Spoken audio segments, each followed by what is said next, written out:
Hey guys, I've been looking to improve my vertical jump, and over the last 6 weeks I've followed a weights-based program adapted off a T-Nation article. The article is called Get Strong, Get Fast, Get Vertical. It outlines a 6-week program based on weights and plyometrics with the idea that it will make me jump higher.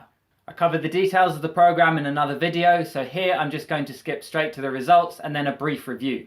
As with VertShock, I measured my progress with standing vertical every week. And over the 6 weeks, I saw a gain of 3 centimeters, which is 1.2 inches.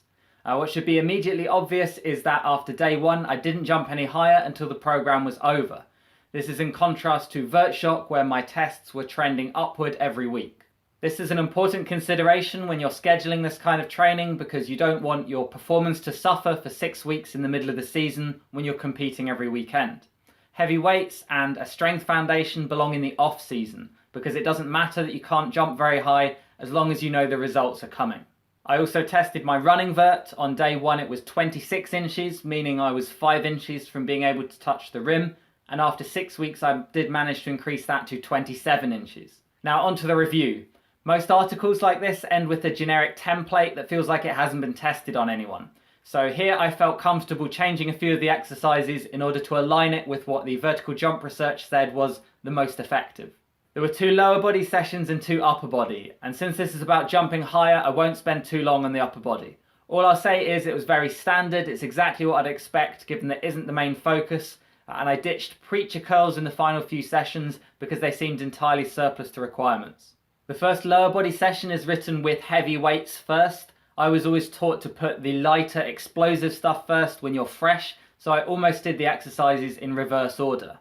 I started with vertical jumps. I used floor to ceiling jumps, meaning I touch the floor between reps. This forces me to explode from more of a crouched position, and I felt these were effective. So too were the jump squats, which I did with a hex bar instead of a barbell to have my arms in a more natural position. It said 20% of body weight, but I used 20% of my max deadlift, which was 30 kilos in weeks 1 to 3, and then I upped it to 45 kilos in weeks 4 to 6. This was as per the research, which says for a trained person your peak power is around 30% of your max in a given lift. Speed squats involved a pause at the bottom to get rid of any momentum and allow me to explode up from a static position. Then it finished with back squats and RDL. I chose half squats, meaning you stop at 90-degree knee bend instead of a full squat. This is mentioned a lot in the research as a viable option. I did athletics at university and I remember the high jumpers doing a lot of quarter squats, so I thought a more sport-specific range of motion could be suitable. Having never done these before, they felt really awkward. The idea is that with a shallower squat you can have a heavier weight, but I actually felt less comfortable changing direction at 90 degrees than I do from a full squat. My standard squat is to a 24 centimeter box, and these half squats were to 35 centimeters, so much higher. If I did this program again, I would stick with full squats. The half squats involved changing direction in an unnatural position and didn't feel worthwhile at all. The second lower body day started with depth jumps, which were from 50 centimeters up to 70 centimeters in the final 3 weeks. I adapted to these much quicker than I expected to. I was using 30 centimeters during VertShock, so 50 and 70 felt quite intimidating. If we look at 30, 50 and 70 centimeter depth jumps and the forces involved, it's roughly 1 body weight for every 10 centimeters you fall. 7 body weight sounds quite intense, but for example, triple jumpers will experience up to 22 body weights, and that's through a single leg. I do recommend you read up on depth jump technique, as poor form is likely to lead to injury. The second exercise was jumping split squat. I did an unweighted version in VertShock, and there's not much to say on those.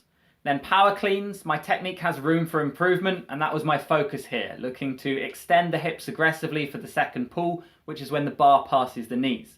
If you go to catalystathletics.com, that has great resources for learning to improve the Olympic lifts. Finally, top squat and Bulgarian squat, which are isometrics near the top and bottom range of motion. Maybe these did something, but in all honesty, it felt weird to do static holds to improve my explosive jumping ability, not to mention incredibly tiring. Overall, I'd say the second leg session was less effective. I'd maybe bring in hip thrusts to work on hip extension. I'd scrap the isometrics and bring in heavy front squats or hex bar deadlifts. I think I went too heavy on power cleans as well, especially considering I was trying to refine my technique at the same time. Power cleans and jump squats were comparable in the vertical jump research. So if, like me, you have sloppy power clean technique, you can actually just completely substitute in jump squats whenever they come up in a program. Overall, I think the program was well laid out, but could do with changes to exercise selection, though some of that was my fault for tampering. Out of the 10 lower body exercises, 4 were classified as speed strength, 2 were strength speed, and 4 were limit strength. If you have good baseline strength levels, then a weights-based program should look to improve your rate of force development.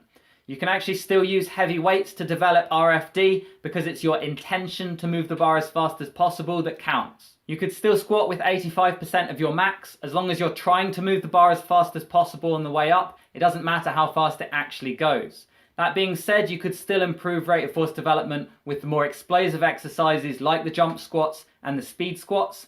So more speed strength, strength speed, and less focus on the limit strength. Someone recommended the Vertical Jump Bible to me last week, and I'm passing it on to you as a recommendation. It's very good for the underlying principles of improving jump height. It also comes with multiple programs depending on your experience. I'm going to run his general intermediate program at some point, probably in December. Thanks for watching, guys.